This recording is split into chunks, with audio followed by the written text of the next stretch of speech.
So you might have guessed I'm on a little bit of a mission to talk about books that not everybody else is talking about. And I do have some of the books that everybody else is talking about. I do have the rest of Throne of Glass. It's just they've currently been borrowed. And I have a bunch of other books too. But today, I thought I would mention these books. This is a series by Philip Pullman called His Dark Materials. And there are 3. And I started reading them when I was in high school.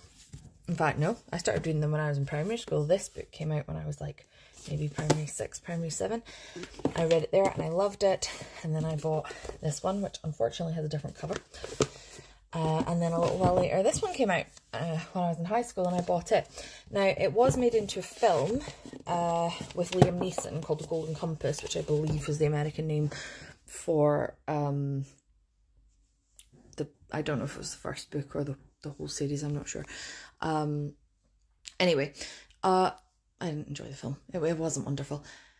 More recently, the BBC made it into a series called His Dark Materials, and it was done fantastically well. So much truer to the books. Really worth a watch. But if you haven't, I highly recommend reading the books. They are for a younger reader, but the detail that he put into those books is just fantastic, and I totally recommend it.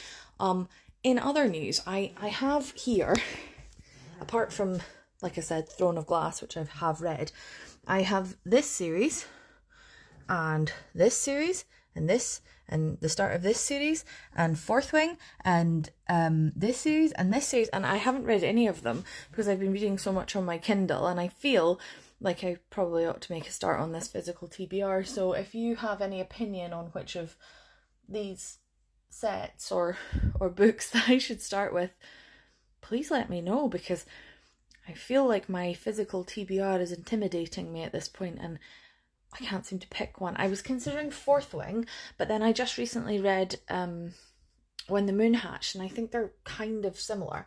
This series, I'm not very good at this. There we go. This series, I don't even really know what it's about. I know that this series by Jay Kristoff is more kind of fantasy than romantasy. This series I'm curious about, but I also know there's another book out in it, so I may get the 3rd book before I read it. This I know is a dystopian. And then, this, again, I'm not hugely sure what it's about, so tell me what to read. I got most of them in mystery book bundles.